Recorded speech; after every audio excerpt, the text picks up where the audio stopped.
Welcome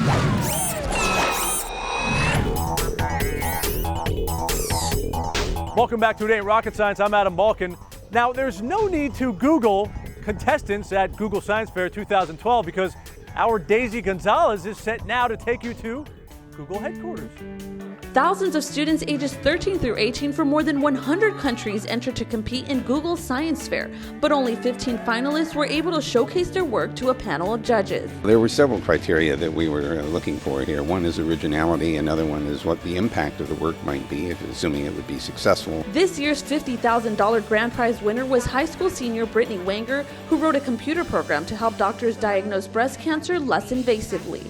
I decided I wanted to do something that could really have a big impact on the world. I've had a lot of family members and a lot of family friends who have experienced cancer and breast cancer specifically.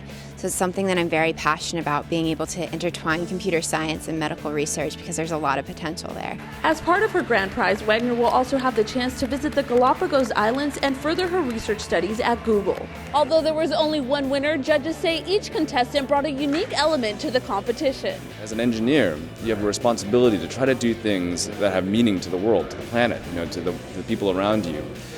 And what you're seeing here is that every single one of these students is doing that. I'm using sunlight or visible light, the light with which we see each other, as an energy source to drive organic chemistry reactions. This is actually my first science fair project that I have ever done.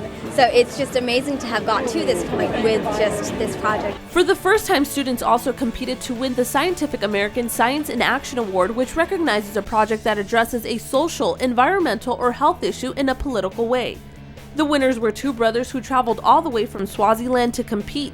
Their project involved using hydroponics, a way of growing crops and water-rich vitamins and minerals to build better farms in their country. It's about finding means to increase the food production for poor countries like Swaziland. There's nothing like actually doing science to really enjoy it. I mean, science is really a process of asking a question and going to find an answer. And if you find the answer for yourself, it's so much more valuable and powerful than if you just read about it in a book somewhere.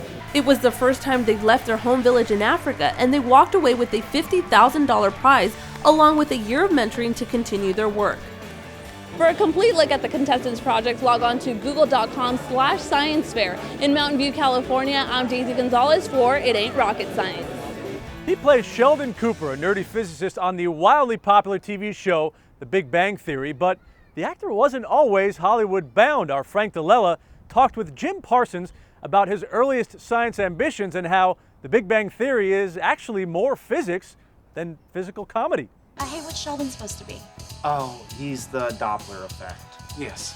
It's the apparent change in the frequency of a wave caused by relative motion between the source of the wave and the observer.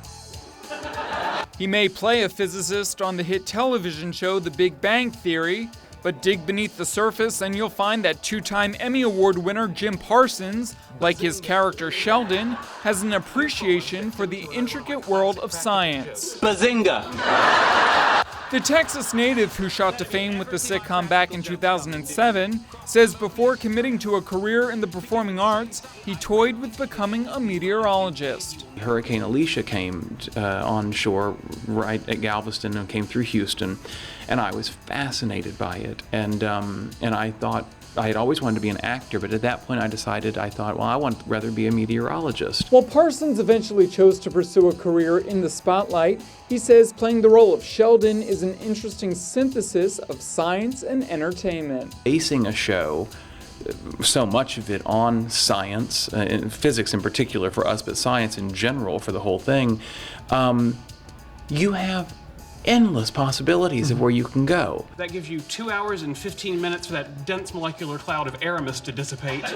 He also credits the show or the show's staff for providing a sort of education. Every once in a while, David Salzberg is his name, our consultant, the real-life physicist, and he'll put sometimes little, I guess he calls them inside jokes.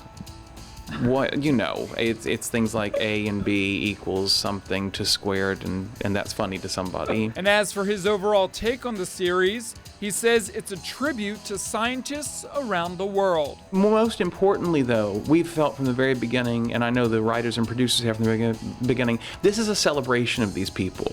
Is there fun to be had with them? Yes. Bazinga. For It Ain't Rocket Science, I'm Frank DeLella. Well, that is all for this episode of It Ain't Rocket Science. We'll be back in the fall. In the meantime, for more information about local STEM opportunities like these, visit the Connectory at www.connectamillionminds.com/Connectory. Until next time, it's been a blast.